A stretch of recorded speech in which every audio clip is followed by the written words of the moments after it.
2020 annual meeting side event on the role of Islamic capital markets in achieving SDGs, organized by the ISDB in partnership with the Central Bank of Tunisia and Bank Zaytuna. To formally start the proceeding of the event, I request our distinguished guest to please come to the stage, His Excellency Dr. Zamir Iqbal.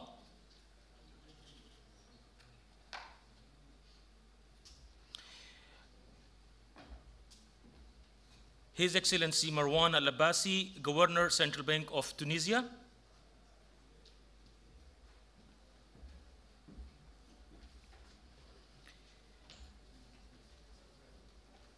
His Excellency Dr. Mahmoud Muhyiddin.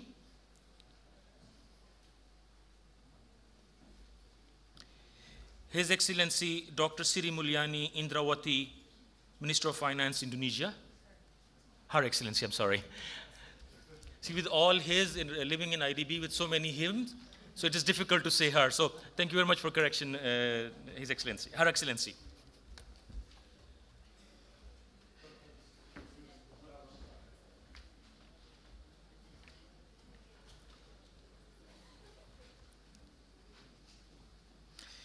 We begin with the name of Allah. I invite Brother Sheikh Ali bin Salih on the stage for recitation of Quran. Brother Salih.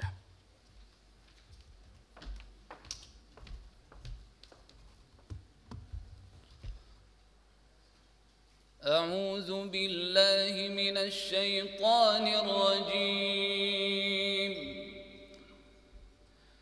بسم الله الرحمن الرحيم.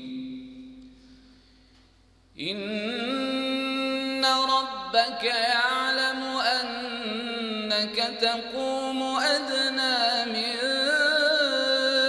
ثلثي الليل ونصفه وثلثه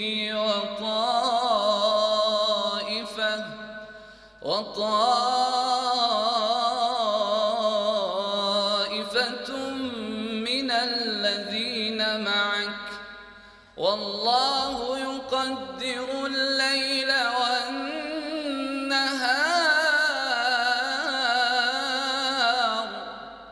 علم أن لن تحصوا فتاب عليكم فاقرؤوا ما تيسر من القرآن علم أن سيكون منكم مرضى وآخرون يضربون في الأرض يبتغون من فضل الله وآخرون يقاتلون في سبيل الله فاقرؤوا ما تيسر منه وأقيموا الصلاة وآتوا الزكاة وأقرضوا الله قرضا حسنا وما تقدموا لأنفسكم من خير تجدوه عند الله هو خيرا وأعظم أجرا واستغفروا الله إن الله غفور رحيم. صدق الله العظيم.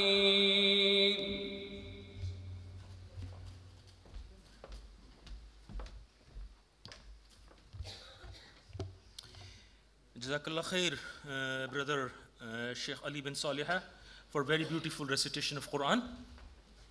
So I request His Excellency Dr. Zamir Iqbal, Vice President Finance and CFO Islamic Development Bank, to please come to the stage and welcome, give his welcome note.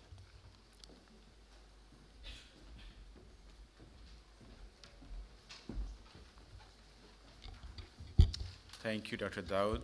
Bismillah ar-Rahman ar-Rahim.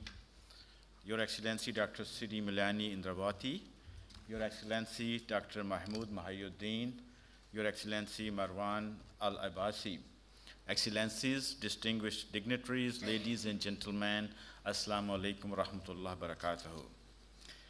Good afternoon and welcome to the IDB seminar on the role of Islamic capital markets in achieving sustainable development goals. On behalf of the President of IDB, Dr. Bandar Hajar, he sends his regrets that unfortunately he could not be part of this event because of some last-minute commitments. So on his behalf, but he does send his best wishes, and he would like to extend his appreciation to our esteemed guests for your participation and for taking the time to be with us here today.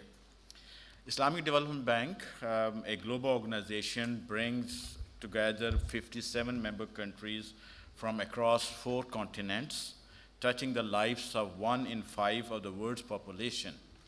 Our mission is to promote human development, alleviate poverty, promote education, and improve the health and prosperity of those in need.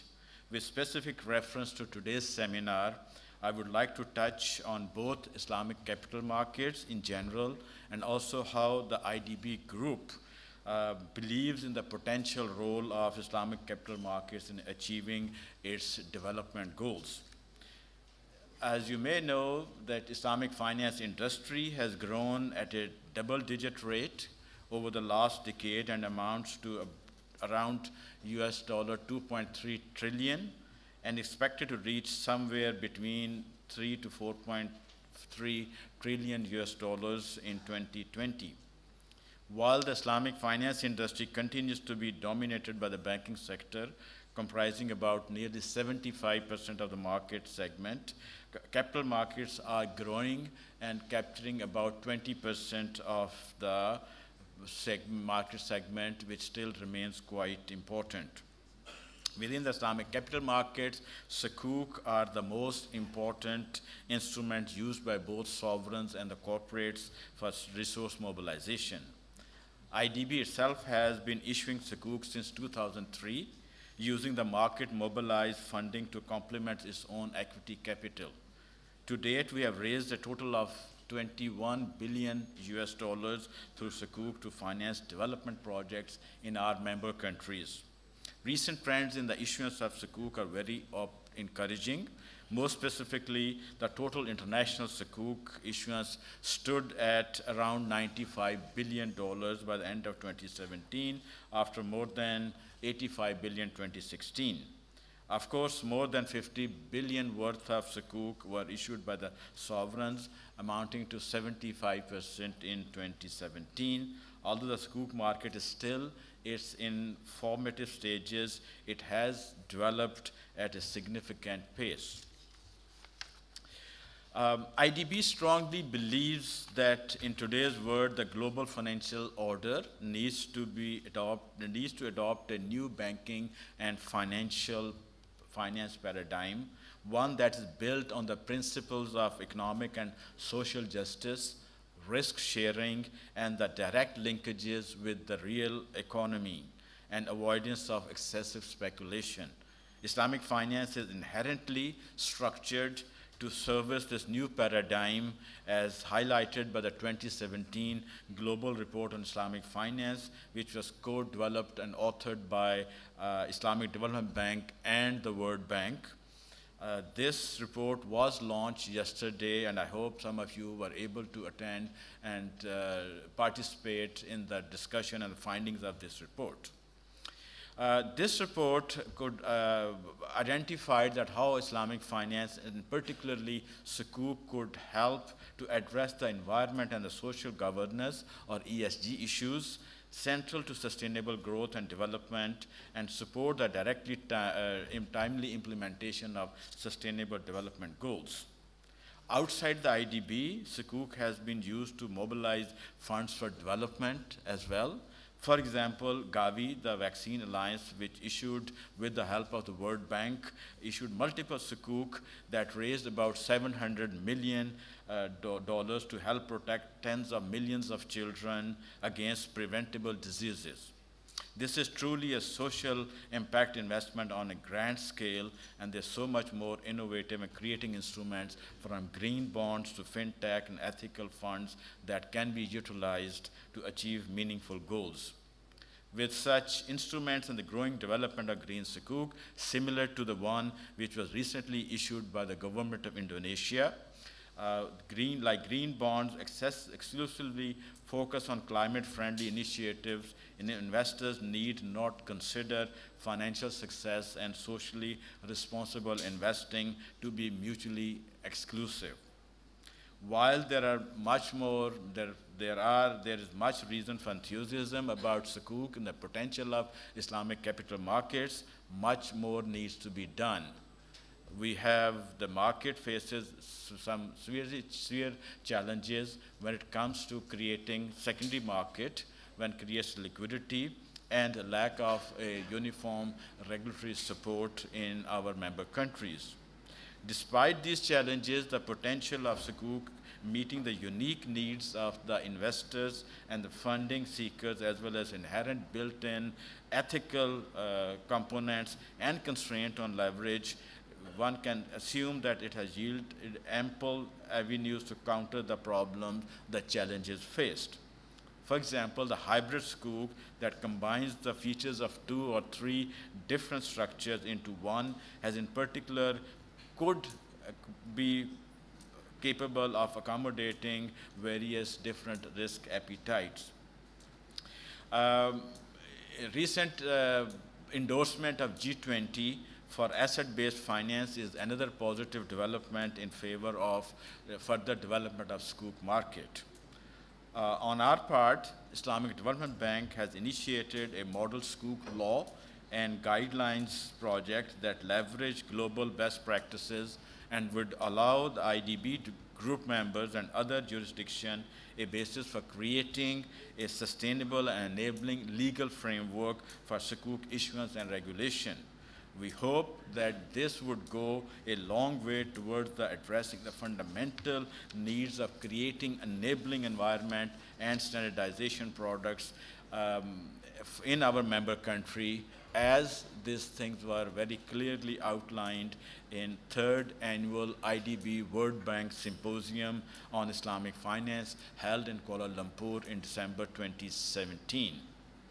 More recently, last month, IDB organized a major Sukuk event in London, where the government of London and the financial markets made a very strong commitment to make London as the hub for Islamic finance in the West.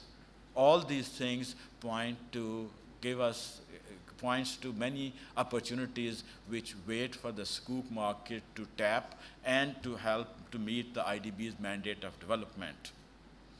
At the end, I would like to conclude by emphasizing that Sukuk are transparent and versatile financial instruments that have demonstrated the ability to support development needs in line with the SDGs in a particular array of countries and sector.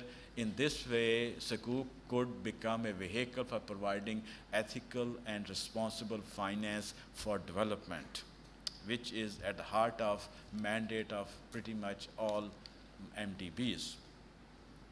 Finally, at IDB, we truly believe that properly harness the Sukuk has the potential to not only transform the risk and return trade-offs by issuers and investors for the better, but also lift the lives of the billions of people who benefit from the growth and development of its tribe.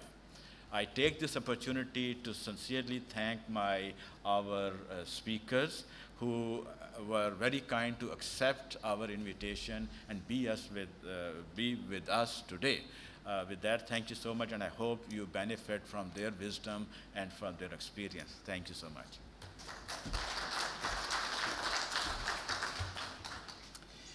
Thank you very much, Dr. Zamir, for your insightful comments. Now I request His Excellency Marwan Al-Abbasi, Governor Central Bank of Tunisia, for his welcome address. Dr. Abbasi.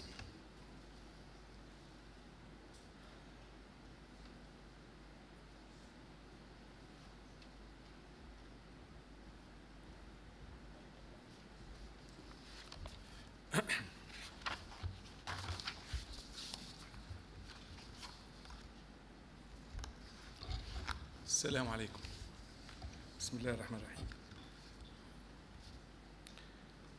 سعادة الدكتور زمير قبال نائب رئيس البنك الإسلامي للتنمية، السيدة سليم الواني وزيرة مالية ماليزيا، السيد محمود محي الدين سينيور فايس بريزيدنت وورلد بانك، حضرات الضيوف الكرام، تشرفوا بداية بالترحيب بكم في ندوة دور الأسواق رأس المال الإسلامية في تحقيق أهداف التنمية المستدامة التي تنعقد على هامش الاجتماعات السنوية لمجموعة البنك الإسلامي للتنمية.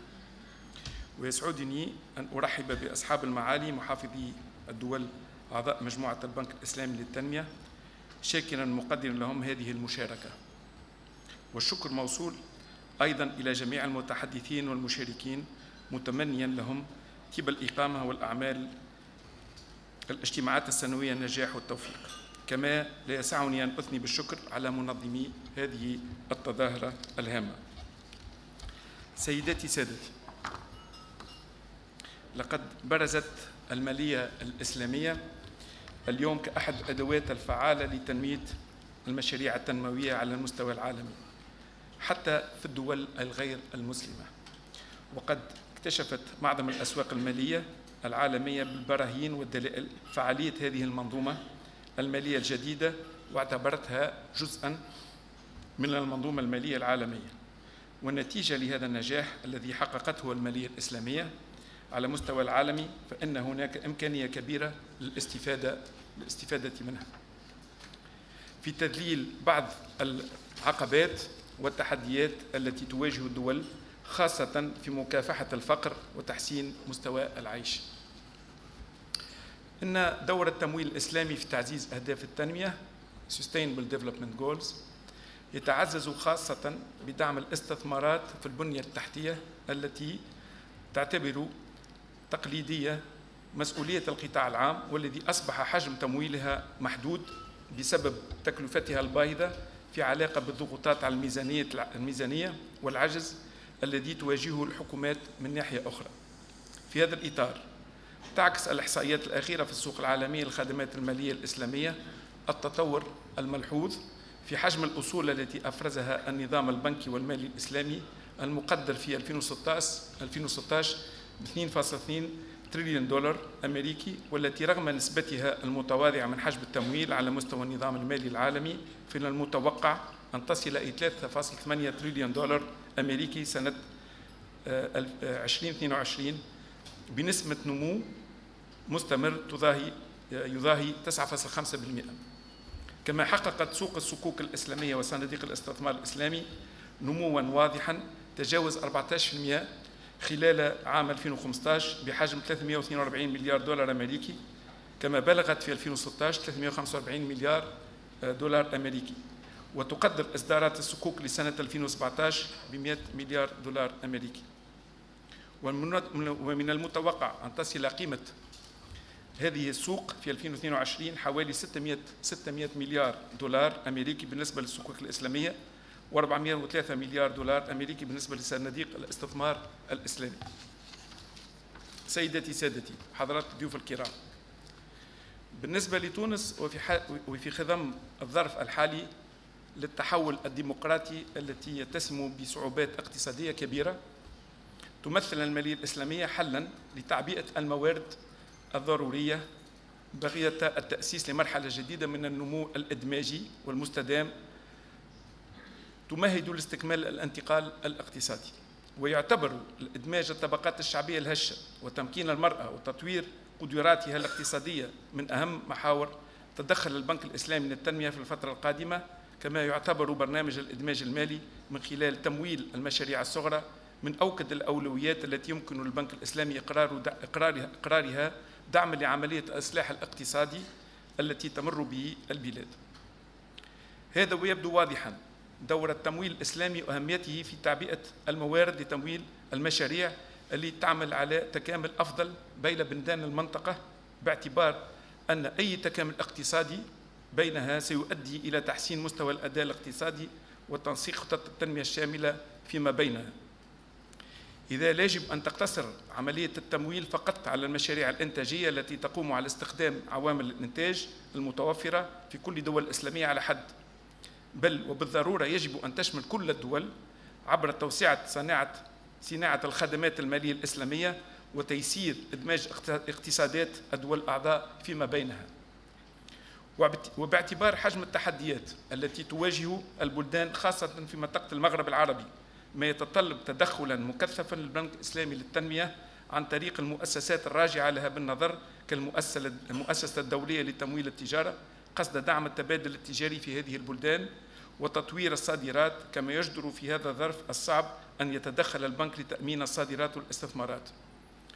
وبالتالي يمكن للمالية الإسلامية أن تتدخل بالفاعلية المطلوبة عبر الآليات التي تتوفر لها في شكل تمويلات أو تأمينات قصد معالجة الإخلالات المالية واسترجاع نسق النمو. وهذا من شأنه أن يقودنا إلى معرفة الدور الحقيقي الذي يمكن أيضا أن تسهم به المالية الإسلامية في هذا المجال، ليس من خلال إطارها المالي ولكن أيضا من إطارها الأشمل من خلق تحقيق أهداف التنمية المستدامة في المنطقة عبر تمويل المشاريع المشتركة والمبتكرة التي ترتكز على محاربة الفقر وارتقاب الخدمات الصحية وتعميم التعليم وبعث مشاريع التكنولوجيا للشباب خاصة في المناطق الحدودية، وهو من شأنه إرساء مقومات الاقتصاد التضامني. سيداتي سادتي، حضرات الضيوف، لقد حظيت الصيرفة الإسلامية باهتمام متزايد عبر السنوات القليلة الماضية، واستطاعت هذه الصناعة استقطاب المزيد من الاهتمام مع إقرار العديد من المؤسسات العالمية تقديم المنتجات المتوافقة مع الشريعة الإسلامية ضمن عملياتها، كما أن محدودية التأثير المباشر للأزمة المالية على أوضاع المصارف الإسلامية نظراً لابتعاد هذه المؤسسات عن استخدام العديد من المنتجات والأدوات الاستثمارية المعقدة التي كانت بين الأسباب الحقيقية للأزمة الخانقة لعديد من البنوك التقليدية. قد ركز هذا الاهتمام من جديد على إمكانيات التي تتيحها الصيرفة الإسلامية في خارطة المعاملات المصرفية. ورغم التطور السريع الذي عرفته المالية الإسلامية خلال السنوات الماضية، إلا أن تطوير وتحسين أساليب عمل هذه المنظومة لا يزال يشكل تحديداً كبيراً للعاملين في هذا المجال، ويحتاج إلى مزيد من الدراسة والبحث والعمل الجاد من أجل تطوير المالية الإسلامية لتحقيق المزيد من الأهداف التنموية. الحضور الكرام، أود أن أغتنم هذه المناسبة لأسلط الضوء على التجربة التونسية، انطلاقاً من حرصنا على تهيئة البيئة الملائمة التي يمكن من خلالها تحقيق شروط النجاح من خلال تنظيم الوظيفة الإشرافية للتمويل الإسلامي كما هو الحال بالنسبة للتمويل التقليدي.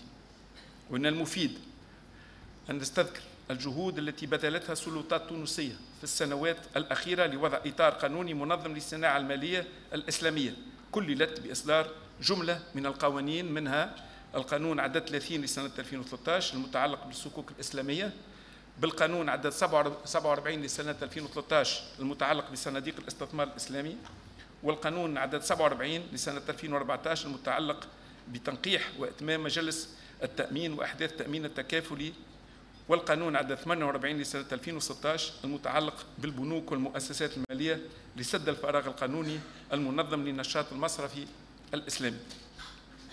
كما يندرج مشروع تنقيح قانون الصكوك الإسلامية في سياق تدعيم البنية التحتية القانونية لعمليات المستندة لآلية الصكوك وسد الثغرات القانونية التي أفرزتها الممارسة العملية لإصدار الصكوك.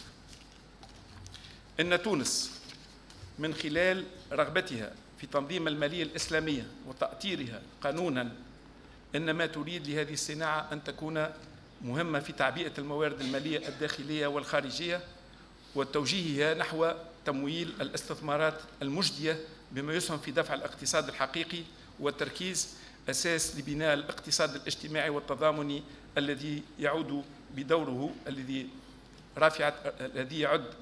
رافعة للنهوض بالتنمية المستدامة. وإن قراءة الواقع المالي والاقتصادي التونسي وما تطرحه المرحلة من تحديات تنموية واجتماعية تتطلب تضافر كل الجهود للارتقاء النوعي بأداء الجهاز المالي عموماً والمصرفي خصوصاً، بما يعني ذلك من ضرورة الاستثمار كل الآليات المتاحة من ضمنها الصيرفة الإسلامية وفق رؤية شمولية تؤسس التكامل بينها وبين نظيرتها التقليدية. ومن هذا المنطلق حرصنا في إطار المراجعة المعمقة للقانون البنكي على وضع البنية التحتية التشريعية والرقابية الملائمة لتطوير منتجات الصيرفة الإسلامية غير اعتماد مدخل الاختصاص مع السماح للبنوك التقليدية بفتح فروع إسلامية متخصصة، وذلك في إطار تأسيس لتسيير عملية الاندماج من الصيرفة الإسلامية ونظيرتها التقليدية بعيداً عن أي اعتبارات إيديولوجية، وحتى تكون هذه الصناعة مصدراً لإثراء المنتجات المالية وتنويعها. وفي الختام أتقدم بالشكر والامتنان لمجموعة البنك الإسلامي للتنمية لاختيارها تونس لتحتضن هذه الأشغال السنوية. كللت أشغالكم بالنجاح والتوفيق، والسلام عليكم ورحمة الله وبركاته. قبل الانتهاء حبيت ربما نقول كلمتين. الأمس صارت نقاش على قانون المؤسسات الناشئة ستارت اب اكت، وأنا معناها بالنسبة لنا احنا كتوانسة، وأنا أساسا كمشرف على القطاع البنكي في تونس، هذا معناها فخر كبير. حبيت نقول اللي كونه كبنك مركزي احنا باش يكون عندنا كل الدعم بالنسبة للتمويل المؤسسات الناشئة، ونكونوا فاعلين بالنسبة للستارت اب اكت. وحبيت نقول من جمعة كنا في الجزائر وكان ثم تقديم معناها مع الإخوة في الجزائر والإخوة في مع الحكومة الجزائرية، كان مؤتمر بالنسبة للفينتك والبلوك تشين، والشباب اللي ريناه، الشباب العربي الإسلامي المغاربي اللي ريناه في الجزائر، كان عنده معناها إمكانيات كبيرة جدا تستنى كان منا ومنكم التمويل والدعم. وهذا معناها ربما من تغيير النمط الاقتصادي. احنا ديما نحكيو على الموديل ايكونوميك موديل فور تونيزيا، معناها الايكونوميك موديل فور تونيزيا جديد، والنيو ايكونوميك موديل فور تونيزيا قدرة الله ما ينجم يكون يجي زاد كان على الاستثمار في الذكاء والاستثمار في المعرفة. شكرا.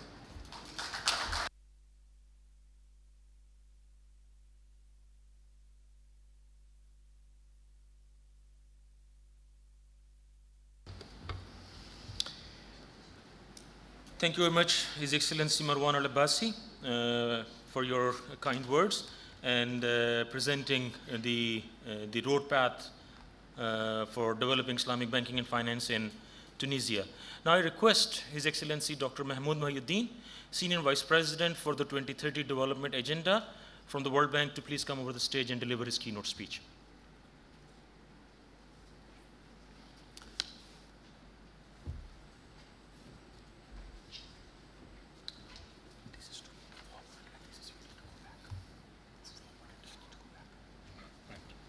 Thank you so much. السلام عليكم ورحمة الله. بسم الله الرحمن الرحيم. كل التقدير والاحترام للمشاركين في هذه الجلسة، وسعيد سعادة بالغة أن أكون في صحبة المشاركين في الجلسة، أصدقاء قدامى وعتيدين تمتعت بالتزامل معهم، سواء الدكتور إقبال أو الدكتور مروان أو معالي الوزيرة سليم الياني وزيرة مالية إندونيسيا، ونتمنى لهم جميعا التوفيق. I'll be speaking in English, and this is a presentation about the capital markets and the Islamic capital markets in particular, and the role in achieving the Sustainable Development Goals. Some of you, I see the faces, were in the previous session where we talked generally about partnerships to achieve the Sustainable Development Goals. This time it will be more specific in the areas related to finance and the role of the different financial instruments, including Sukuk that was mentioned by the previous two speakers in achieving the SDGs. So this is just a quick reminder of what kind of a challenge we have. The MDGs, the 8 goals which ended in 2015, were very much focusing on human development and on developing countries. 8 goals, 21 targets, and 60 indicators to monitor them.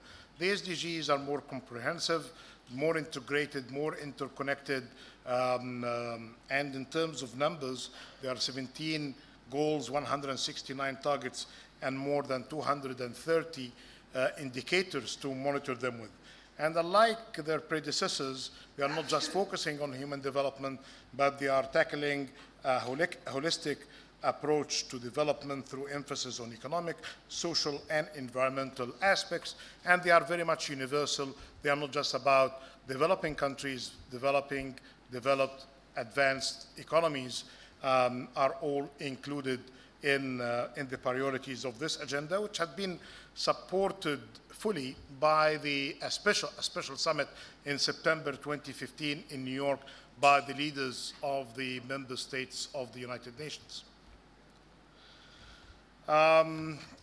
Well, how to achieve the SDGs? We identified 3 areas of work. You need data, good data. You need finance, all sorts of finance, as I'm going to explain. And you need good implementation, especially at the local level, which is something that was very much emphasized in a recent piece that we did with the UNDP on the experience of the MDGs, where we found that the difference between failure and success was not just resources or shortage of them, but basically matters related to institutional capacity, policy frameworks, and implementation at the local level. And this is something just to give you an indication. Please don't take them very seriously, these bars, just an indication about the relative importance of funding based on sectors, education, health, ecosystems, or infrastructure or climate change related. Why I'm saying that while I'm presenting this slide, out of interest, just to give you a kind of indication of the magnitude of the funding at the global level. But I'm telling you, don't take them very seriously in terms of accuracy on the figures, because these are basically estimates and sometimes guesstimates of the financing gaps. A better piece of information you will find at the national level and at the local level. So when you ask the governor of the Central Bank of Tunisia, he can give you a better indication about the funding requirements, or you ask the Minister of Finance of Indonesia, she can tell you something about the funding requires based on budget. But when you get that aggregated for the 193 member states or the 189 shareholders of the World Bank, you know very well that there is an issue of accuracy in such data. Well, I assume that you have seen that piece, the Finance for Development piece, or the Addis Agenda. It's a very big document that Dr. Zamir Iqbal referred to.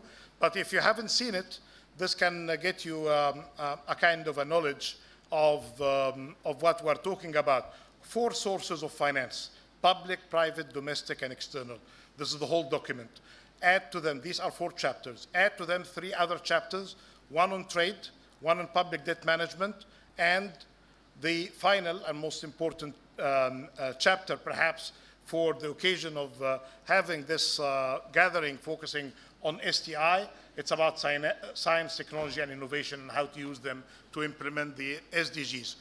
This river coming from Egypt, rivers and River Nile, is very much determining life. So depending on the state of your country, if your country is a least developed country, dependent on aid, so that source there will tell you that ODA is going to be very significant.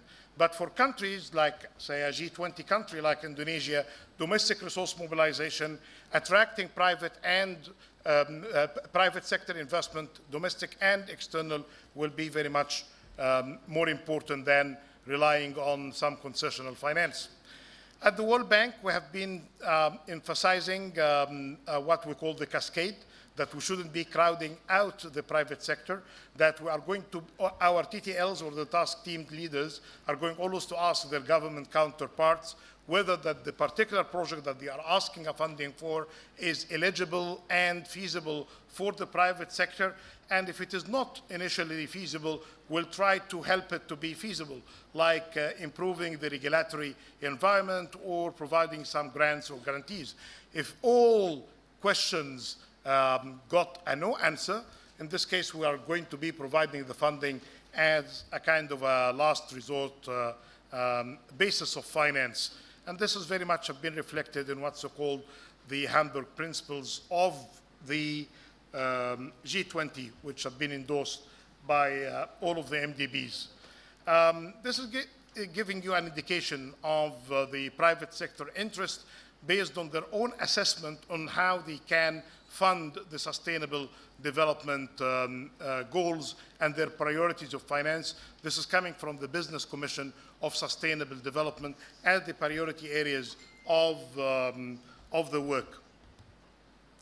Now focusing more on the Islamic capital markets. As mentioned by Dr. Zamir, you can really see the significance of Sukuk as part of the growth of the whole system. However, the Islamic banking is taking the bigger portion of the bar. The latest estimate we have of Islamic finance as verified data is telling us something close to $2.4 trillion. And the estimates are going even to go higher than that. But you can see that the growth is not really as fast as it used to be for different reasons, including the fact that the base is getting bigger now than the old days when the Islamic finance industry was much smaller. If you have this kind of more of a focus on the global Sukuk supply and demand, and you can really see the kind of growth in the system, you can see the orange one here is the Sukuk supply and the demand gap, and there is a total Sukuk demand highlighted in this dark bar, but you can really see the growth in both sides of the demand side and the supply side. Infrastructure have been primarily the main channel for Sukuk funding, and you can see in the chart there that some countries are more active than others, including Malaysia, which is almost 60% of the funding. And you can see the interest growing by different countries, including the Gulf countries, Pakistan, and Indonesia. In a recent piece that I did, and that have been cited a couple of times in some of the recent publications of the Islamic Development Bank, I did jointly with Professor Habib Ahmed and a couple of colleagues in the World Bank, who identified the areas of work that Islamic finance can be helpful in. And as indicated by the governor, the Islamic finance had proven to be good for financial stability. We have seen, and there are good work in our research department in the bank that had seen that the performance of the banking sector based on Islamic law had been much better than the conventional one. On financial inclusion, there is a good element of Islamic financial instruments to go into areas that conventional finance was not able to go into. And then the impact of the social impact of Islamic finance, we have established through evidence and the theoretical framework that Islamic finance is very much compatible with the sustainable development goals and definitely with the social impact. With infrastructure developments, I just mentioned quickly the references to some of the growth figures of the Sukuk market. Here, this slide is telling us that Islamic capital markets could be a viable source of long-term development. And we have not just the Islamic banking side, but we have Takaful, which is the insurance based on Islamic law, and the Islamic capital markets. So you have the bank and the non-bank elements working together to do a better funding going forward. The main thing, and this is, you can consider a kind of self-criticism, not to make it too bold. One of the beautiful matters of Islamic finance that there is no finance for finance. Finance has to be always linked to some underlying asset. And one of the beautiful things, again, emphasized by the governor, that complicated structures saved the Islamic financial instruments from many of the bad fate of the conventional finance. Unfortunately, and very recently, I've been seeing some of, especially the Sukuk-related investments, getting more and more complicated than needed. Either that some people are trying to show and tell that they are smart and sophisticated, which doesn't need really to be complicated for those who are using it as investors or savers. Nobody's doubting the smartness of those who are behind it. And this is the good, well-intended assumption of why some of these investments vehicles are getting a bit complicated.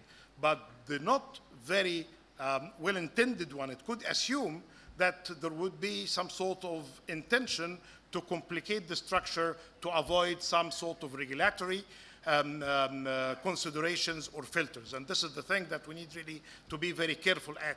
If the regulator cannot really understand it, and if the end users of these financial products cannot understand it, you are going to be compromising, or we are going to be facing a case of compromising transparency of these instruments. This structure is not very complicated, but I can show you much more complicated structures that are really very hard to understand by the market participants.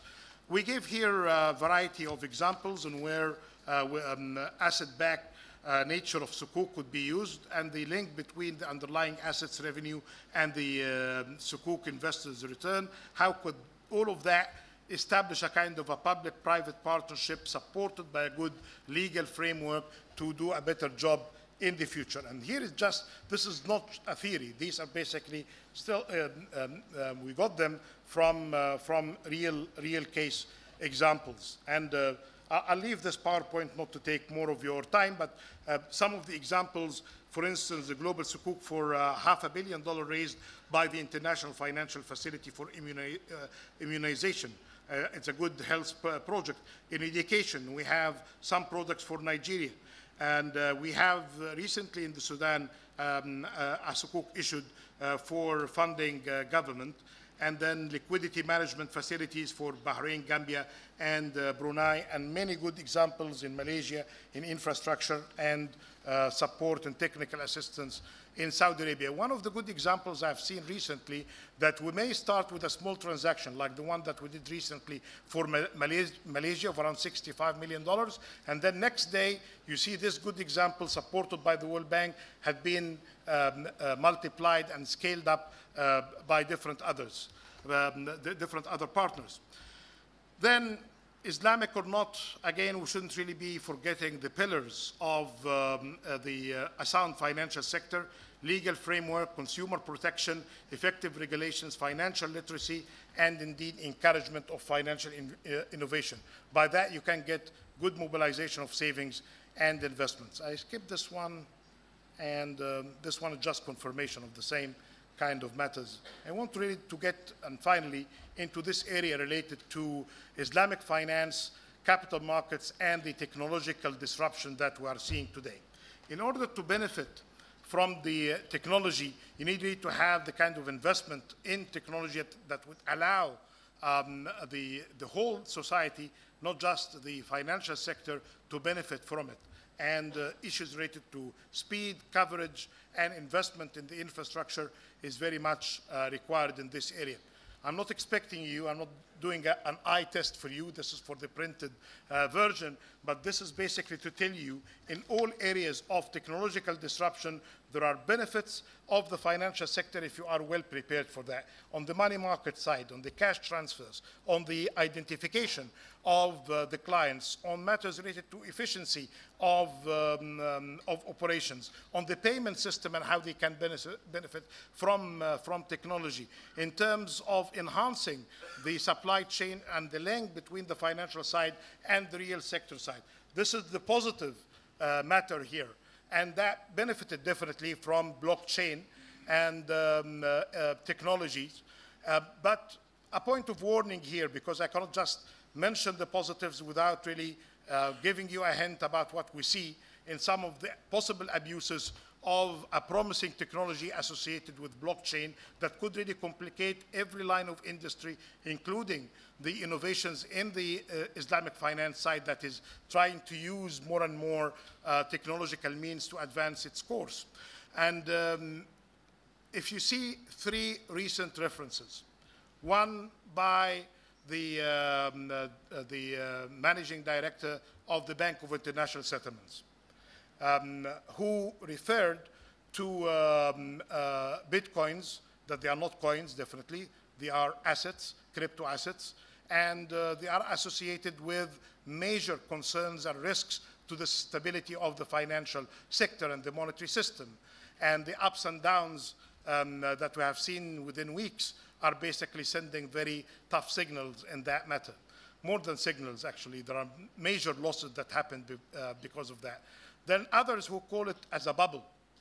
And if we see it as a bubble, this is the 10th year that we have seen a financial crisis happening 10 years ago. And I think if you see a bubble, it's better to get it burst early on before there are going to be more victims associated with it. The president of the World Bank mentioned that he was told that it's a Ponzi scheme. And you know what Ponzi schemes or pyramid schemes are. There are going to be definitely victims one day. And recently, Madame Lagarde, the managing director of the IMF, warned about the dark side of crypto assets. We are acknowledging the positives, but again, we need to be very careful if there are some major issues of concern that are going to be taking people's savings and drift them away from the good causes of their work.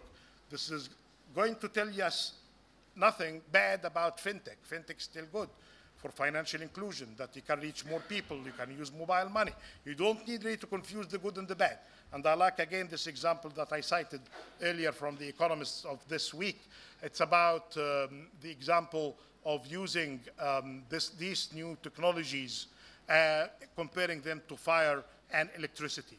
So you can use fire for a good cause, and then you can use the destructive power of electricity or fire for it. So it's basically about the good wisdom of handling them. Well, we can consider that as a quick propaganda with the permission of our friends in the Islamic Development Bank. We don't just talk about Islamic finance and the World Bank.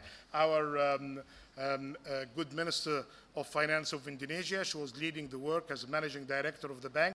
She supervised herself many transactions from the World Bank side and from IDA that are very much compatible and pushing the Islamic finance agenda. These are real transactions that happened during the last 3 years. Not just the World Bank side that was responsible for its operations, but our private sector arm, the IFC, is very much active in the Sukuk market in issuance and in participation.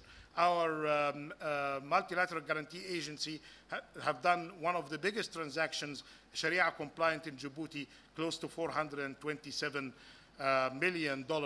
And I will not leave, given what is on my jacket here, on promoting SDGs without quick reference. This is the only slide left about how to index the SDGs to and financing them to something that we call it conventional, but it could be very much at the same time Islamic, because there is an exclusion list. We exclude all companies that cause harm to the society, or produce alcohol, or produce tobacco, or involved in gambling. And there is a positive list linking them to the SDGs, and of course they have to get you some decent returns. I'm going to leave this presentation. There are more examples here of what we are doing, but it's basically a quick demonstration of the potential of Islamic finance and its different products, from products of microfinance and financial inclusion to the big mega projects on infrastructure, and these all would require partnerships, not just with our ISDB colleagues, but definitely with the private sector and the governments represented here. Thank you so much.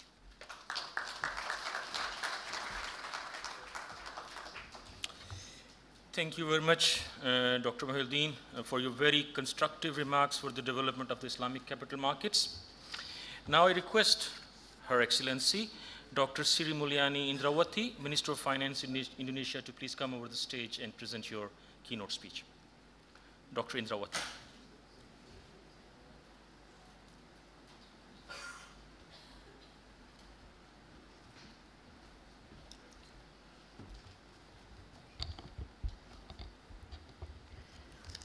Bismillahirrahmanirrahim. Assalamualaikum warahmatullahi wabarakatuh. Excellency,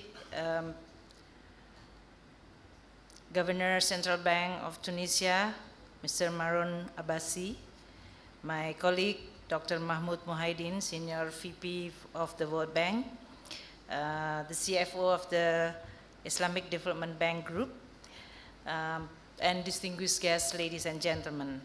As the last speaker, maybe I'm going to repeat some of the statement made previously, because we are talking about one very particular issue, that is the role of Islamic capital market in achieving the Sustainable Development Goals.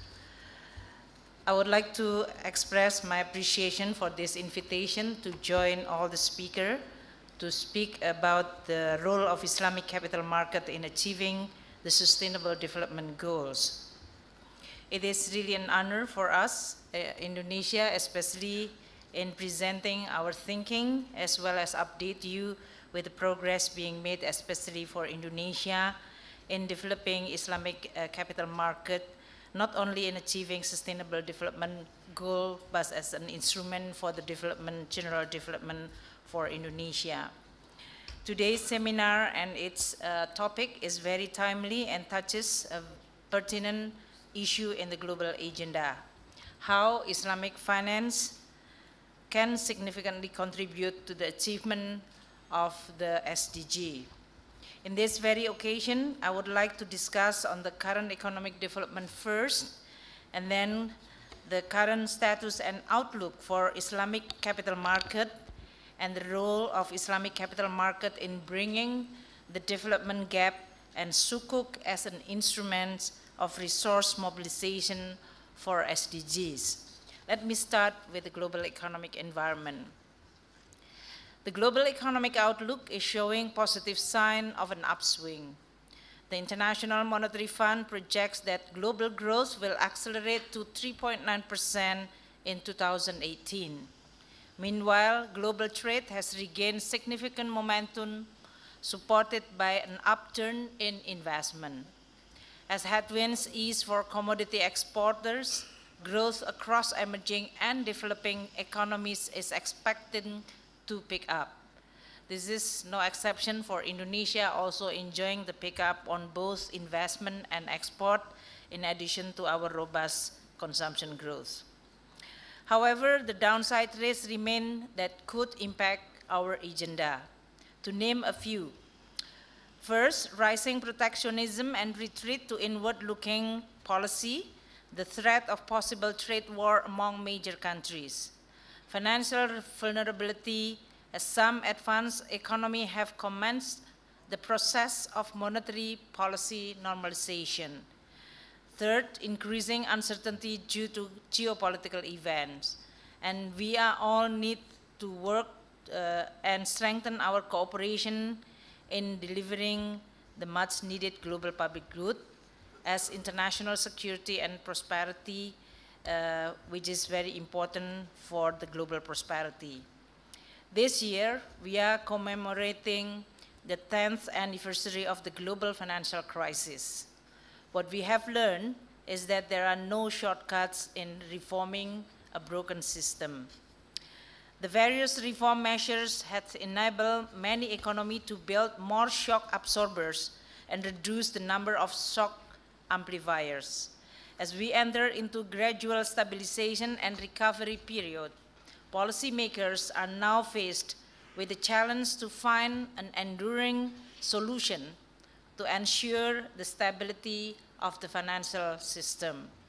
Islamic finance has a role in shaping the future of the global financial system and reinforcing ethical and moral values that are inherent in Islamic finance principles and fundamentals toward promoting the stability and fairness of the global financial system.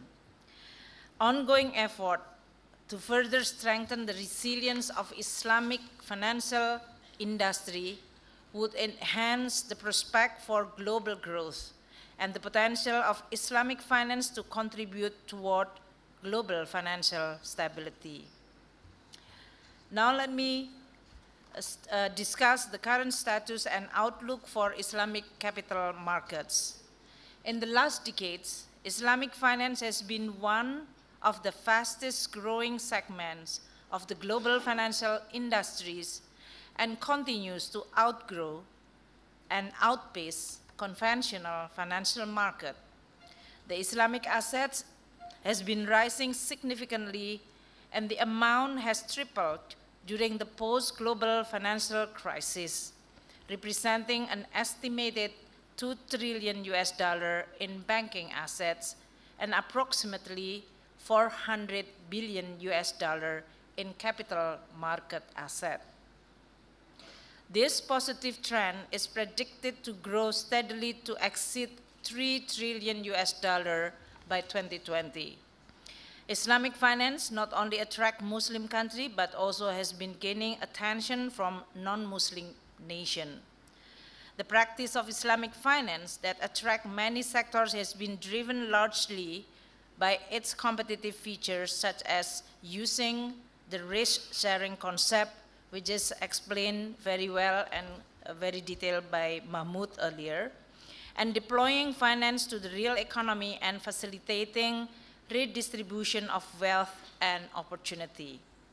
As an integral part of Islamic finance, Islamic capital market provides exceptionally important role as a sustainable investment tool that is useful for development. It also enhances depth and liquidity of the Islamic financial system. Islamic capital market offers the potential of greater growth as it offers opportunity of innovation and collaboration that will serve to further broaden and deepen the market. However, Islamic capital markets still have to catch up as it lags behind already established Islamic banking sectors that contributes around 80% of global Islamic financial assets. The good news is that we are seeing increased participation either as issuers, investors, or intermediaries. This shows an optimistic trajectory for future development that will broaden cross-border activity and transaction, which lead to stronger linkages and more sustainable growth of capital market.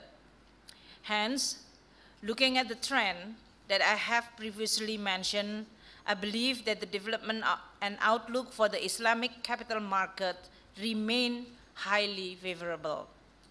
However, there remains global risk that could endanger the prospect of Islamic capital market to grow even further. While global liquidity remained abundant in 2017, we expect some tightening in 2018 as the Fed plans to increase its interest rate and European Central Bank intend to slow its pace on asset purchasing. Furthermore, the rise of geopolitical tension among the Middle East countries are also likely to undermine the growth of the market. To deal with those challenges and to develop Islamic capital market further, some strategies are worth implementing, namely by strengthening collaboration and coordination among stakeholders, improving public literacy, increasing innovation, as well as deepening penetration to undeserved and unserved segment of population. The role of Islamic capital market in bridging the investment gap for development is important. 3 years ago, the global community has launched the 17 Sustainable Development Goal to be achieved by 2030, as mentioned by Mahmoud Muhyiddin earlier. Indonesia is also committed to implement the Agenda 2030, which aim to end extreme poverty, tackle income inequality, promote human rights, and to protect the environment.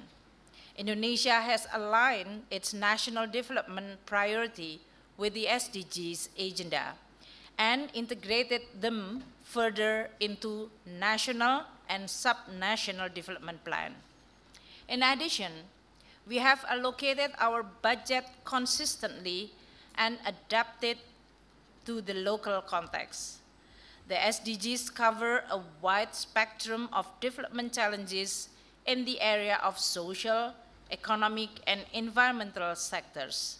The scale and the ambitions of SDG call around $6 trillion each year and require a massive mobilization of private and public sector resources, as these sums are far beyond the capacity of any individual government or multilateral development bank, as explained earlier by Mr. Muhyiddin.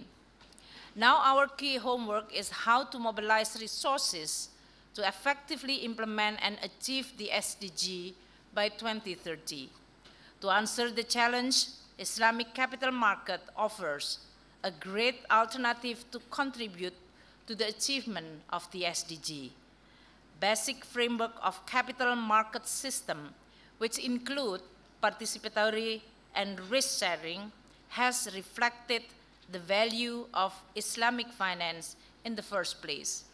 For years, conventional development finance has been the main tools for financing development in most developing countries. However, the traditional funding is not sufficient and require an alternative innovative financing mechanism such as the Islamic capital market. The ideology of Islamic capital market features principles and range of instruments that are in line with the sustainable development architecture. Key principles of Islamic finance are also reflected in the Sharia capital markets, such as asset-backed instruments, ethical, participatory, and good governance. This underscores its relevancy to the SDG framework. Furthermore, the Islamic capital market and sustainable development agenda have the perspective to mutually strengthen each other. Sharia-compliant capital market products offer innovative financing mechanism, while the SDG offer a framework for the Islamic industry to expand its business by deploying funds for sustainable activities. For Indonesia, as the world's largest Muslim majority nation, finding an innovative solution to finance our inclusive and sustainable development program is a must and has become a mandate for every component of society. Hence, Indonesia has been actively establishing a strong Islamic finance system. To date, Indonesia Islamic finance assets are worth more than 80 billion, and this signifies a growth of around 22% in 2017. For the Indonesian government, Islamic capital markets provide tools for raising the type of funding needed to support the Sustainable Development Goals. The development of Indonesia Islamic capital market shows a positive trend over the years, improving indicators of several capital market features such as the number and value of Sharia shares traded, Sharia capitalization index, and Islamic mutual fund asset, shows that Islamic capital market still has room to grow. As the market develops, a smoother flow of both global and domestic capital will form to meet the financing need for investment, growth, and job, which contribute to greater economic activity. While for investors, these particular markets offer instruments that meet their risk and return profile and appetite. Furthermore, well-developed Islamic capital market can provide cost-effective funding sources for development of low-income countries. This is because they can support innovative sources of funding that blend concessional and market financing to bring down the rate of borrowing. The potential of Islamic capital market to provide sizable financing is in line with the funding needs required by the SDG. Let me touch now on Sukuk as an instrument of resource mobilization for SDGs. A key instrument in the development of Islamic capital market is Sukuk. The principle of Sukuk as a financial instrument that highlight the basic relationship between financial sector and real economy has attracted both government and private sector to explore Sukuk as one of the financing and investment mechanism. Interest in issuing Sukuk not only come from Muslim countries, but also non-Muslim majority countries like United Kingdom. This is as mentioned by all three speakers previously. South Africa and Luxembourg, including those countries who participate in issuing Sukuk. In 2017, the global Sukuk market registered at 45.3% growth in total issuance and amount to 97.9 billion US dollar. During the last decade, Sukuk has been experiencing exceptional growth and demand. In 2018, the gap between demand and supply is approximately 178 billion US dollar. And by 2021, the gap is predicted to grow further to around 271 billion US dollar. In this special occasion, I would like to update you and share you the Indonesia experience on how we utilize Sukuk to promote and support our national and global agenda. As mentioned by Central Bank Governor of Tunisia, that they are in the early stage, maybe our experience can provide a lot of experience sharing that worth to be also considered. Sukuk has been an essential part of Indonesia budget financing source during the last 5 years. The sovereign Sukuk has enabled the Indonesia government to diversify state budget financing sources, accelerate infrastructure development, improve public services, provide independence in implementing national development plan, and provide opportunity for the society to participate directly in financing government projects.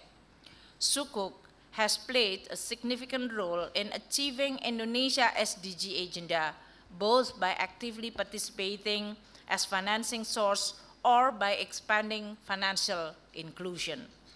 In Indonesia, 93% of Islamic finance assets belong to Islamic capital market that benefited hugely from the government Sukuk issuance.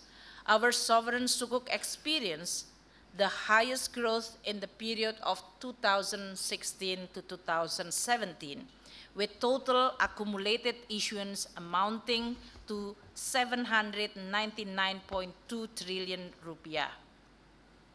Indonesia has been using retail Sukuk not only to diversify source of financing, but also to promote financial inclusion. During 2009 to 2017, we have issued 9 series of Sukuk retails, which were purchased by 225,442 individual investors across Indonesia. These individual investors come from various backgrounds.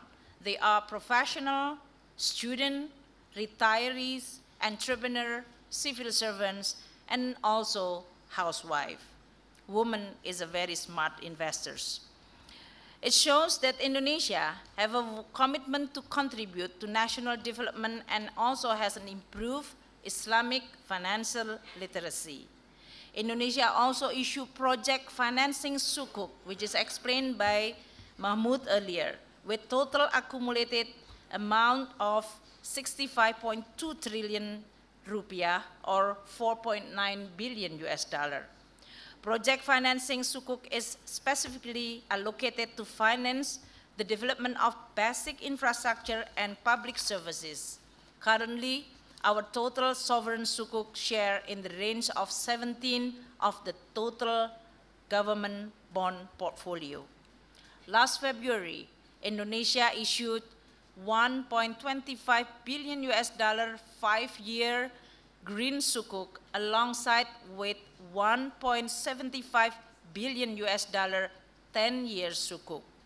The green Wakala Sukuk issuance also marked the first generation bond from Indonesia and Asia.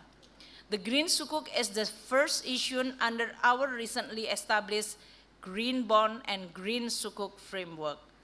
The appetite as well as the interest of many investors is just remarkable. So I want to share this for many other colleague government to consider to issue this type of Sukuk. The proceeds of the green Sukuk are allocated to climate or environmental related projects such as renewable energy, sustainable transport, waste management, and green buildings. This is proof of our commitment to address climate change mitigation and adaptation issue in Indonesia that is very much in line with the SDG. In closing, I would like to reiterate that effective SDG implementation require revitalized international partnership alongside with sufficient funding and innovative instrument. This inclusive partnership should be built upon principles and values, a shared vision, and common goals that place people, the planet, and environment at the center. The partnership should also be built based on several criteria. First, it must support national SDG implementation based on the actual needs and priority of each country. It should be in line with the country's development level. Second, it must improve the means of implementation to support developing countries. In this regard, involvement of bilateral and multilateral partners may be required in the form of technical assistance as well as financing. And third, it needs coherence of various international processes and activities. Synergy between countries as well as with the program and agenda of international community will improve efficiency to achieve better results. Middle income country, Indonesia stands ready to contribute to other developing countries through our South-South and Triangular Cooperation Program. South-South cooperations offer the possibility of non-traditional approach that is not provided by traditional donors. It is more egalitarian and it is based on the concept of solidarity. The issue of domestic funding sources in this program is being addressed by establishing triangular scheme of partnership with various development partners. Effective implementation of SDG also require not business as usual approach. Innovative program and policy are necessary to achieve better results in more effective way.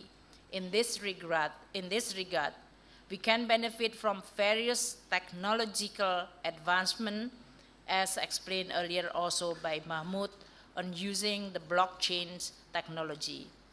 In fact, I had very productive discussion with some philanthropists, innovators, academia, and policymakers under the initiative called the Pathway for Prosperity. We discussed how technological advancement can contribute to inclusive growth, while some technology may disrupt or block traditional route out of poverty by making certain jobs obsolete. Some new technologies could offer an alternative roadmap to inclusive development. Technology can also strengthen the relationship between citizen and government, fueled by transparency and access to information. Finally, I hope today's seminar will be a solution-oriented platform to discuss the opportunity and challenges in developing Islamic capital market and how it effectively contributes to the SDGs.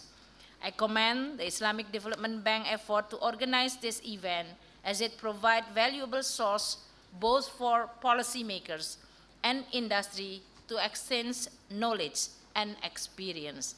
I also hope that this seminar will produce tangible policy recommendations and how government and their private sector can deepen their collaboration in order to develop Islamic capital market and achieve the global sustainable agenda together.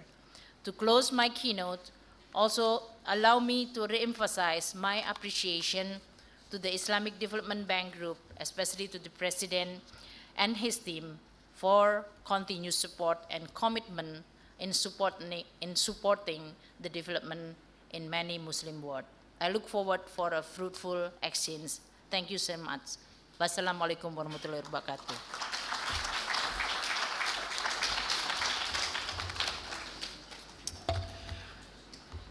Thank you very much, Dr. Indrawati, for sharing Indonesia experience with us, both with Islamic capital markets and SDGs. There were a couple of citations today regarding the global report on Islamic finance. So we have a few copies with us. So I would request Dr. Zamir Iqbal to please give copies to the panel members. And Dr. Anis, if you please bring the copies. Just wanted to mention this report is prepared jointly by Islamic Development Bank and the World Bank, and it basically addressed the issue how to enhance the maturity of the financing, long-term financing by using Islamic finance. So,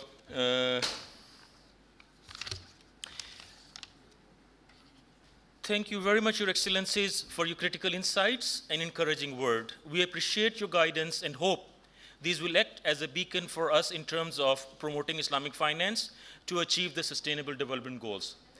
I know that the panel members has some engagements after this, so maybe, Dr. Zamir, maybe we can say goodbye to the members, or we have seats on the... Yeah, we have a panel discussion immediately after this. Yeah.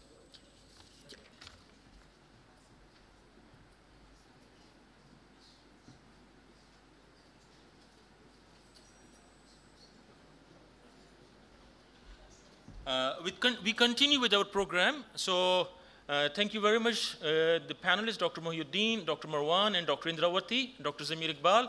So we'll continue with another panel program. So I request the audience to please stay. The chief guests will leave the stage. Thank you very much.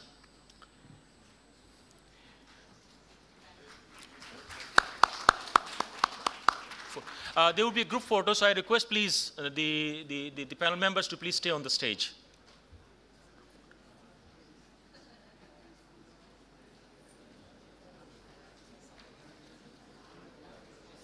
I see.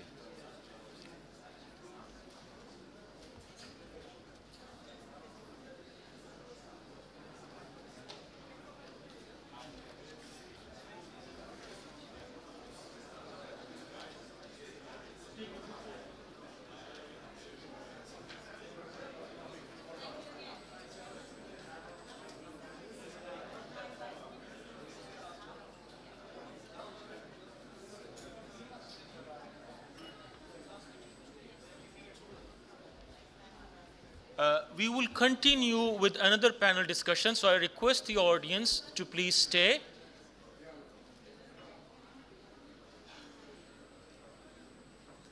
I just want to say, so we will continue with our panel discussions. I request everyone to please stay with us. We will have a lively panel discussion arranged.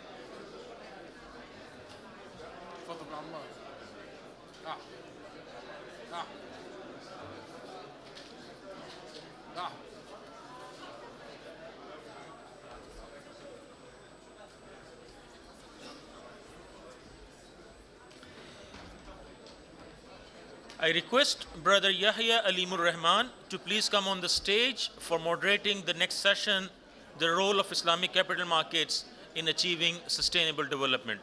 Brother Yahya Alimur Rahman, the stage is yours.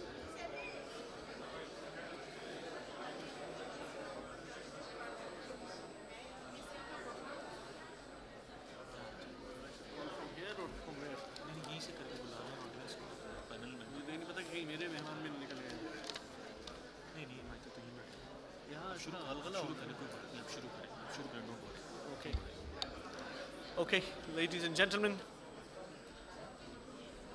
Okay. Bismillah ar-Rahman ar-Rahim. Ladies and gentlemen, we will now shortly be starting the panel discussion. I would like to request the panelists to kindly take their position on the stage. Mr. Michael Bennett from the World Bank.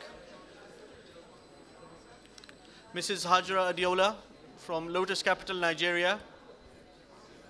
Mr. Mohammed Dawood from HSBC, and Mr. Munir Fakhit from Bank Zaytuna.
I request our audience to please settle down. We are starting our next panel session, a role of Islamic capital market in achieving SDGs.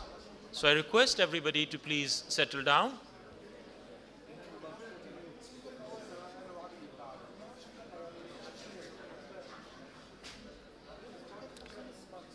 I appreciate if you please settle down. Maybe Brother Yahya, you can start, and Okay. if we need some help. So, Ladies and gentlemen, if you can, yes. Let me start by briefly introducing the panelists. We have a good representation in today's panel. To my immediate left is Mr. Michael Bennett, who is the head of derivatives and structured finance at the World Bank. And he's been involved in a lot of capital market initiatives, particularly when it comes to Sukuk and to green bonds. And he's particularly well known for the vaccine Sukuk and the critical role he played in that. To his left is Mrs. Hajra Adiola, who is the managing director and CEO of Lotus Capital. She's significant experience of working both in Nigeria and the UK, and is currently spearheading Islamic finance in Nigeria and was a key member of the team that was involved in the Sukuk that was issued in Nigeria. To her left is Mr. Mohammed Daoud, who is the Managing Director and Global Head of Sukuk Financing for HSBC. He's been involved in a lot of sovereign Sukuks for governments like Malaysia, Indonesia, Turkey, Qatar, the UK, and Luxembourg. And he's also been very instrumental in a lot of the corporate Sukuk that have been issued by the likes of Saudi Electric, Emirates, Emaar, and Qatar Telecom. And last but not least, we have Mr. Munir Faqid, who's the Chief Risk Officer of Bank Zaytuna. He's also involved in the initiatives around Islamic finance within Bank Zaytuna and generally in Tunisia. And he was involved in the Islamic securities concept team that developed the Shahadat al-Zaytuna, which was an adaptation of the Sharia compliant securities. So with this panel, I think we'll have a lot of interesting debates. I'll jump right into it, given that we are a little pressed for time. I'll start with you, Michael. We are seeing that there's a shift within the multilateral and development community of moving from being the financiers of development to becoming the enablers of development. Even at the IDB, we are now becoming the developers bank. Now, this is very interesting because I think the size and magnitude of the challenge is so significant that it is felt that the multilateral players on their own or even collectively cannot address the issue. So there's a need to bring in the private sector. I see this as a great opportunity, but what are the challenges that you see in terms of the size of the problem and how successful this will be? Yeah, thank you very much. Yeah, at the World Bank, I think we have realized that World Bank and in fact official sector money is truly limited and precious resource, so that for any project or initiative we're looking at, we always want to use the minimal amount of our own capital as possible to support the initiative and bring in, crowd in to the extent possible the private sector. In terms of challenges to do that, I think the biggest challenge is obviously the private sector will come in if the returns are compelling. So there's now a lot of attention in the world on the fact that particularly in the West and leading in Europe, there's a socially responsible investor movement. There's a lot of investors now in the world that are highly motivated by what's called ESG, investment criteria, environment, social, and governance. But those investors still require a competitive return on their money. So there's not, we haven't uncovered anyway at the World Bank Treasury a set of investors who are willing to give up returns because of the compelling nature of the investment thesis being socially responsible. And that is, I would say, the biggest challenge we face is to create structures that always not only have a social return, but also provide sufficient economic returns to attract private investors. Now, I know that you were involved in the vaccine Sukuk, and there have been 2 issuances related to that, around $700 million.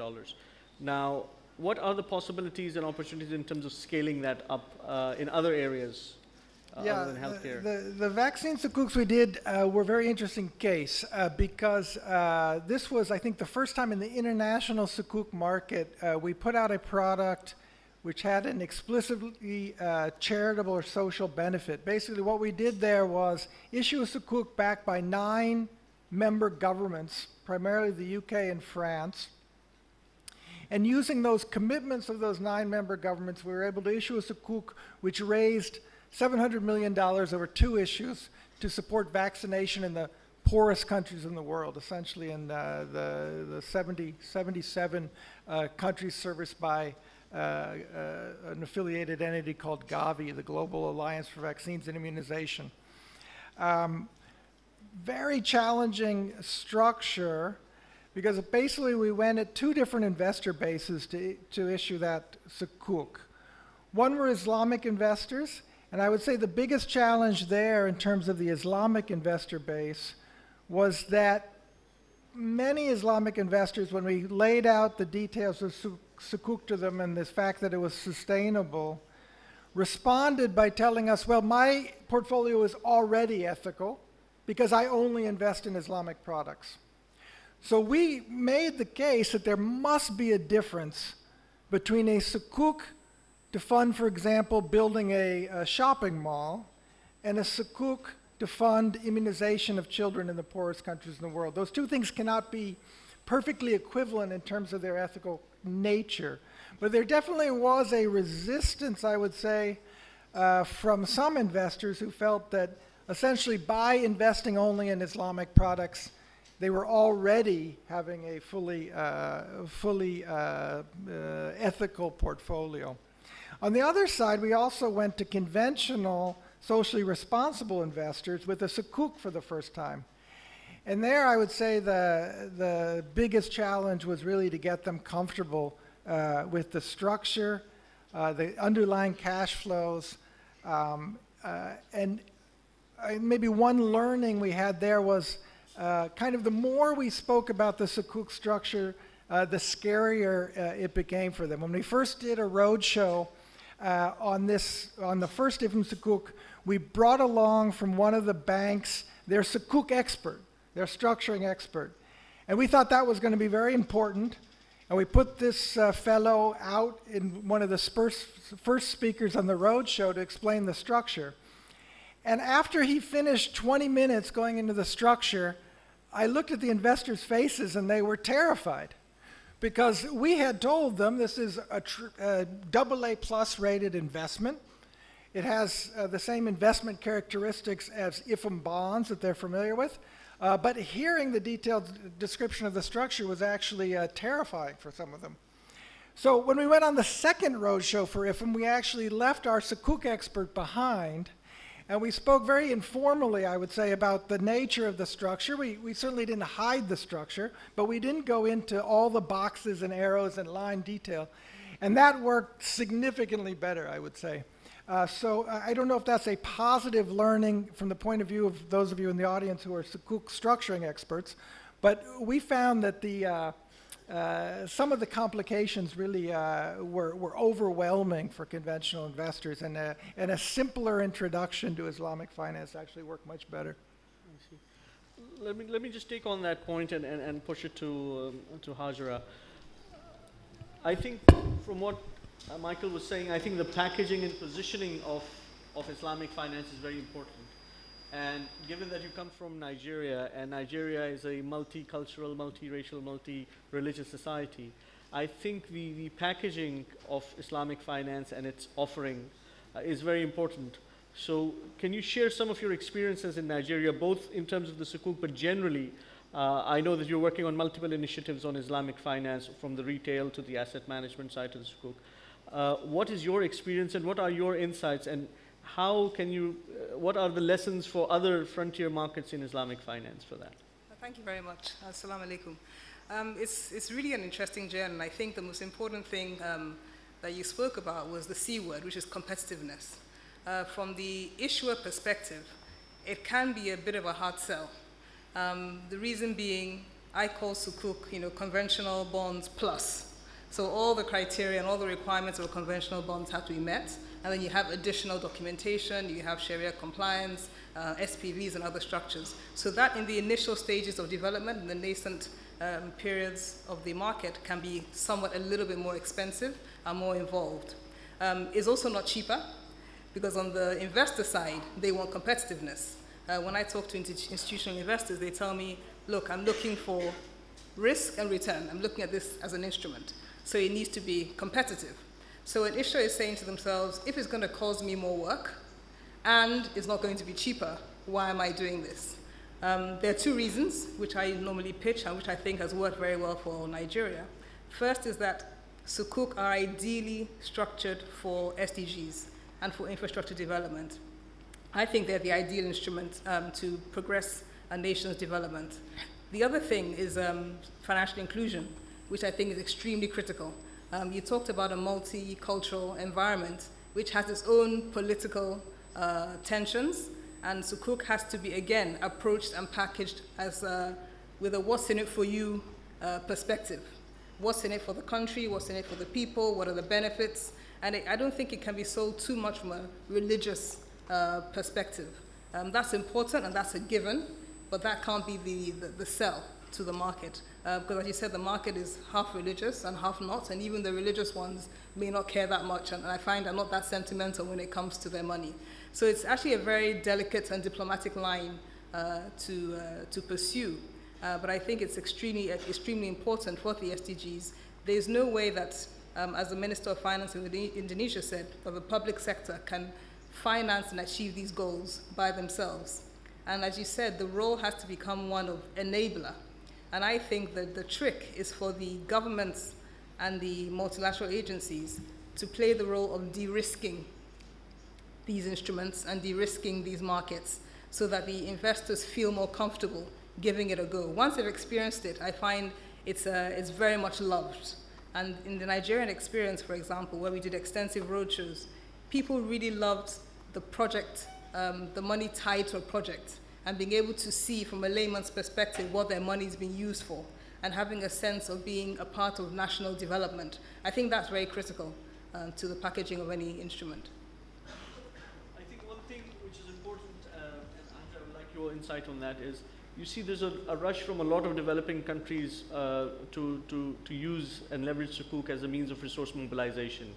And then sometimes we feel that there's an unrealistic expectation. It's seen as a panacea for all their financing needs.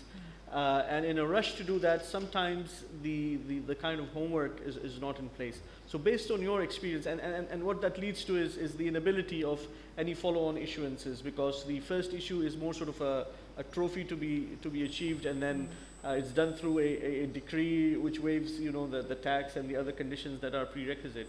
But in the case of Nigeria, how did you go about? Was there a whole effort to look at the legal structure, the regulations, the tax implications, and all the bells and whistles that go around before a Sukuk can be issued? You're absolutely right. I think the Nigerian example is actually a very good one. We followed on from the example of Malaysia. And the journey to this Sukuk that was issued 6 months ago is actually a 12-year journey of advocacy and putting in the hard graft. We were very fortunate in the sense that our government took the approach of having working groups, private sector and public sector jointly, and the SEC also that's the Security and Exchange Commission of Nigeria, took a lead position of creating a 10-year capital market master plan. And within that, they had a 10-year capital market Islamic master plan, or what they call the non-interest capital market master plan. I chair that committee. And over the period, we had immediate, short, and medium-term goals to achieve, to actually have a sustainable Islamic finance capital market. And critical to that was having the central bank having frameworks for non-interest banking, the Securities and Exchange Commission having frameworks for the Sukuk and the capital market side of it, the National Insurance Commission having frameworks for takaful companies, the Pension Commission having frameworks for the pension fund administrators to be able to invest, and also the legal framework, and especially the tax authorities, the Federal Inland Revenue Service. We also had to engage them extensively to create a level playing field for Sukuk compared with conventional bonds. And having looked at all our laws and the frameworks in Nigeria and any adjustments that had to be made, we're then able to create a framework that can be replicated. Of course, the first Sukuk took a bit longer and was very involved, but we also used a very simple structure, a forward Ijara structure, and it's something that can easily be replicated because it's embedded in law. And that was very, very important, personally for me, to have something that would stand the test of time and couldn't be challenged by a change, for example, of administration or the whim of one person. So we actually took the time. It took a very long time. It was a very frustrating drudgery process. But I'm very happy with the framework that we have in place now, and I think we're well set up to continue to issue Sukuk on an annual basis. Indeed, the master plan has a target of Sukuk being 15% of debt issuance for Nigeria. And I noticed that in Indonesia, they're achieving 17%. So that gave me some encouragement. Thank you, Hajra. Let me just now look at from a different perspective, and Daud, I would like your inputs in this. And this is again, because you, as part of HSBC, are in touch with the sentiment of the market and the investors and their considerations when it comes to taking up such offerings.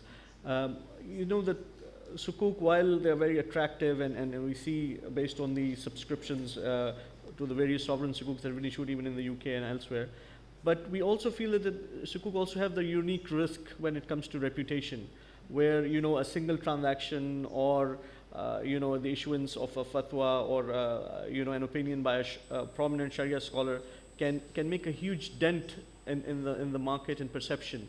And again, because the whole idea is that it has to be Sharia compliant, and that is the key sort of unique selling proposition which differentiates it from bonds. How do you see that going forward if there's going to be a whole set of new issuances? How sensitive is the market when it comes to these sort of reputational risks? Thank you. It's a very valid point. I would point to a transaction done last year, well, a transaction done in 2007 and 8 for a UAE-based corporate. I'm based in Dubai, where ultimately they couldn't pay when it came to maturity, and they cited non-compliance of the transaction. So they said that the underlying Sukuk structure was no longer Sharia compliant, and because it's not Sharia compliant, I shouldn't make a payment. Unfortunately, what that did was to spook large segments of the market who were sold that these are very robust and legally enforceable structures. And it led to a whole series of court cases across the UK and also across in the UAE. Ultimately, it comes down to local enforcement. But I think what it does highlight is, Sukuks shouldn't really be issued in isolation. There does need to be a robust legal framework which enables and allows for the issuance of Sukuk.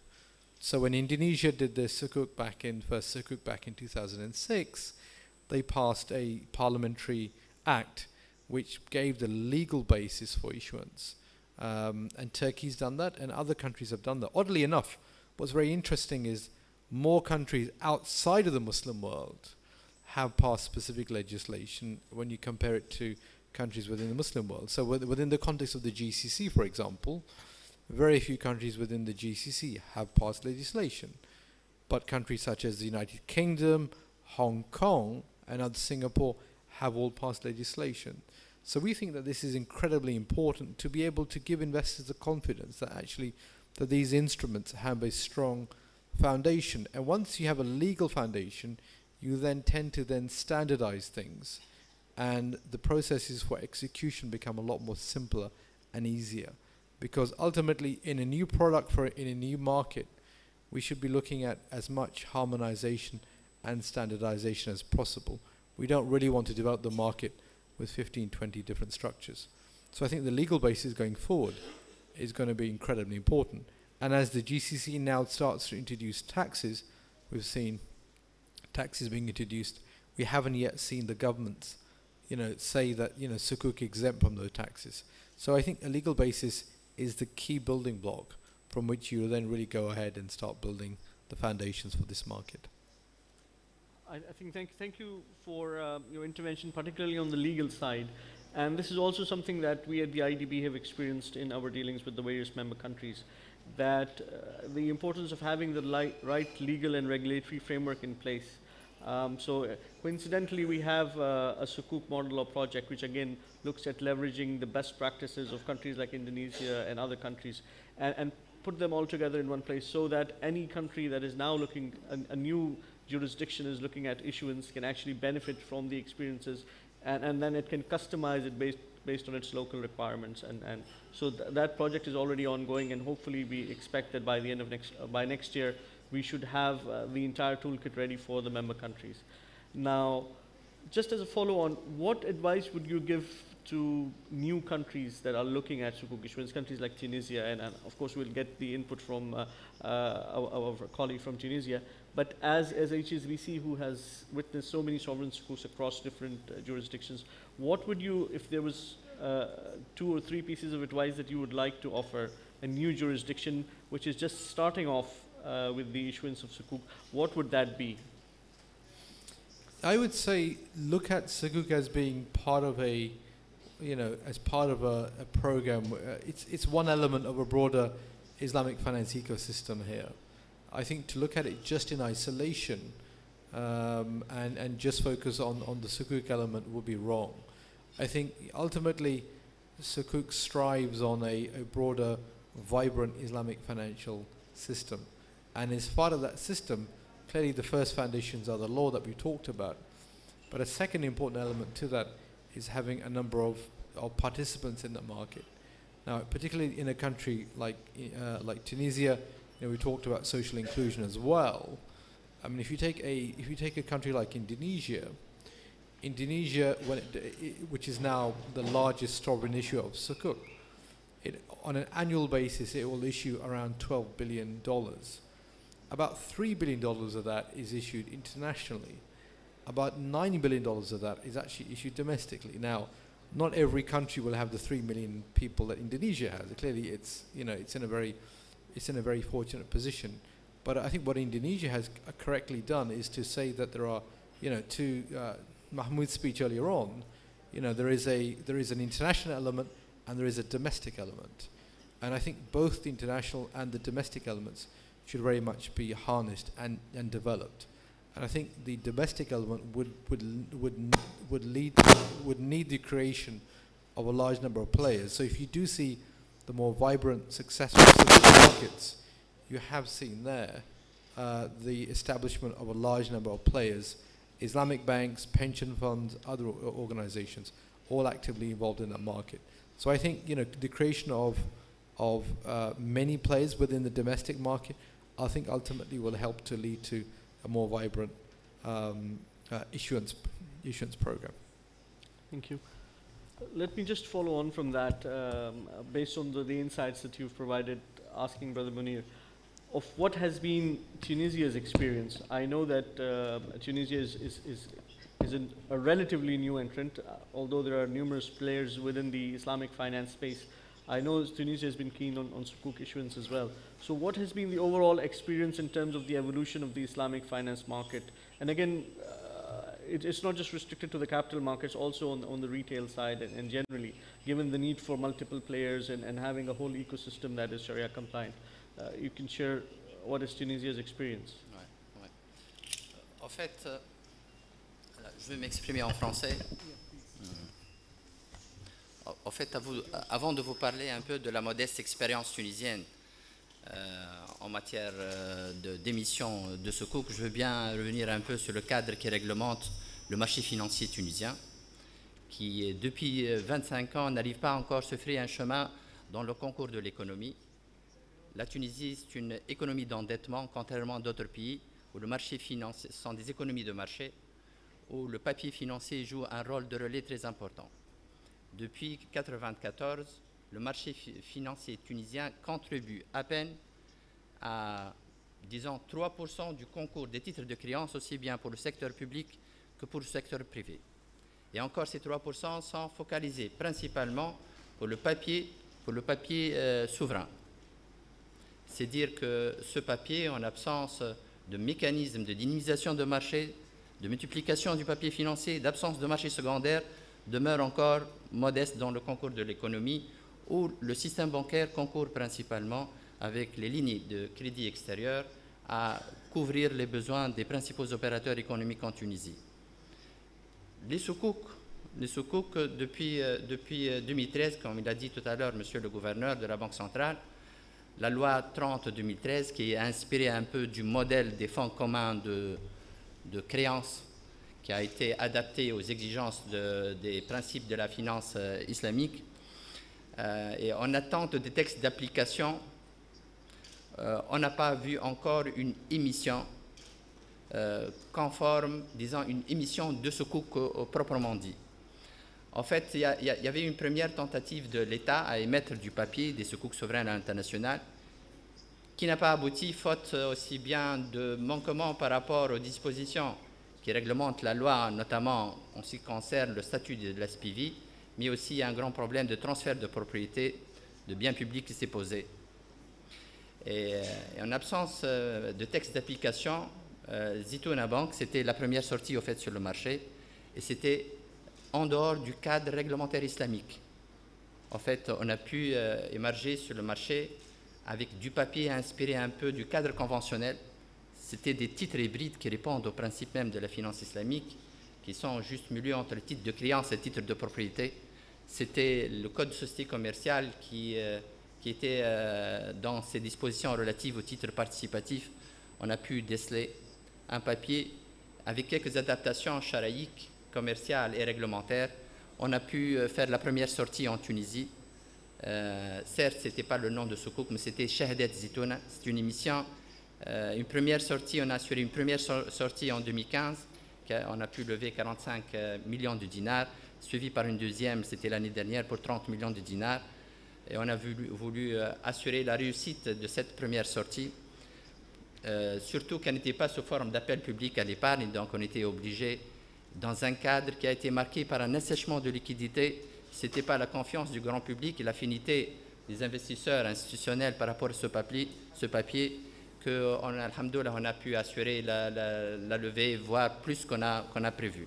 Donc l'expérience en fait tunisienne, aujourd'hui avec les nouveautés en matière de textes d'application, parce qu'il y a peu de mois, le ministère des Finances il a édité des textes d'application relatifs aussi bien aux autorisations des sociétés de gestion que les autorisations de création de fonds communs de créances.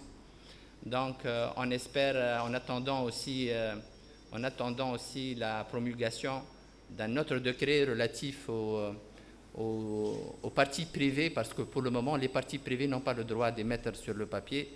Et en attendant de ça, Inch'Allah, on peut contribuer au financement d'une économie, une économie qui est marquée par une certaine morosité, par une vulnérabilité d'une souche sociale, qui a été marqué aussi bien par la perte d'emploi, les taux de chômage, les taux de pauvreté, en témoignent sur le problème de taux d'inclusion en Tunisie.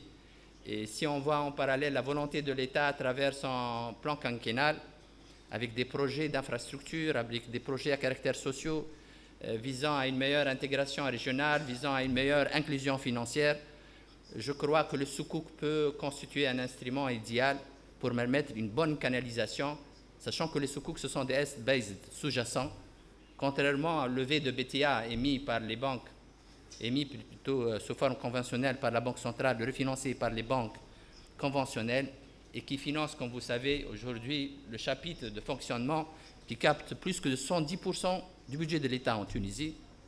Le Sukuk peut constituer une alternative avec une bonne canalisation dans le cadre d'un partenariat public-privé avec une canalisation et un suivi, une gouvernance de la Banque centrale.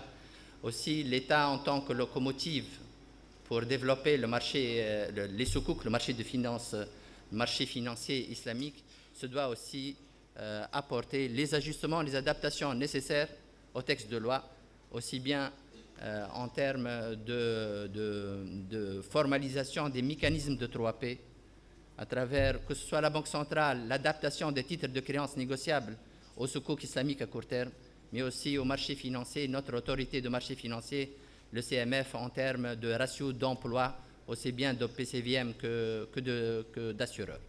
Donc, en gros, les opportunités y est. Les acteurs en Tunisie, on dispose de 17 acteurs.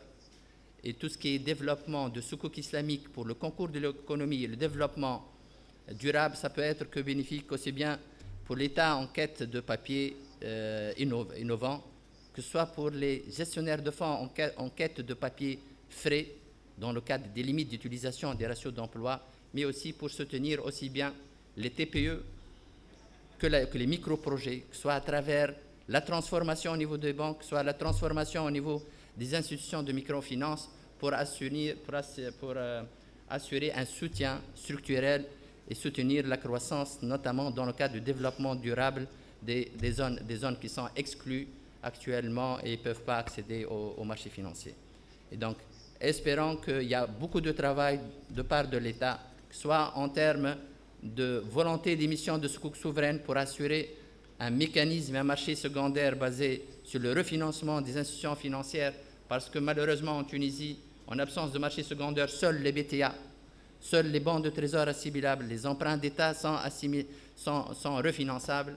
Donc ça peut être que bénéfique pour tout opérateur, pour une meilleure canalisation des fonds en quête de papier islamique et du sourcing, notamment dans le cadre de micro-projets et de TPE qui sont malheureusement mal financés, ils ont des problèmes d'accès à la sphère financière.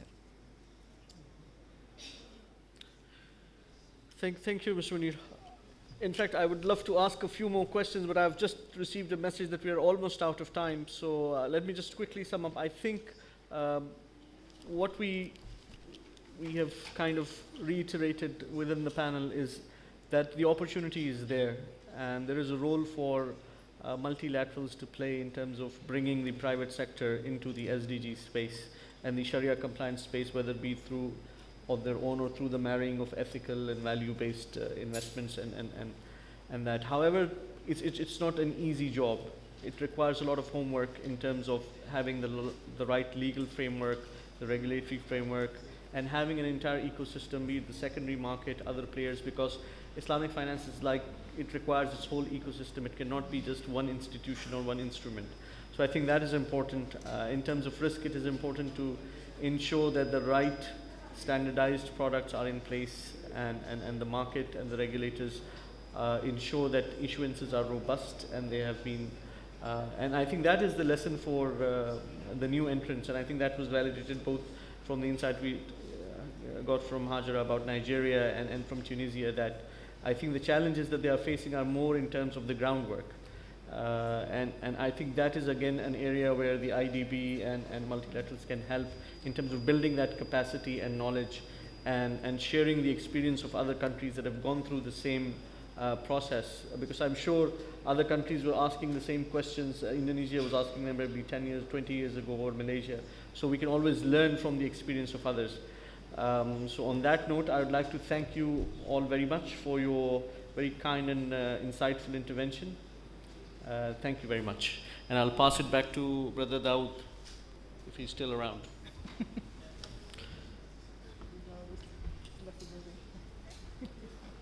Is Dawood there? Okay, I guess then I'll have to take over that role as well. Thank you very much.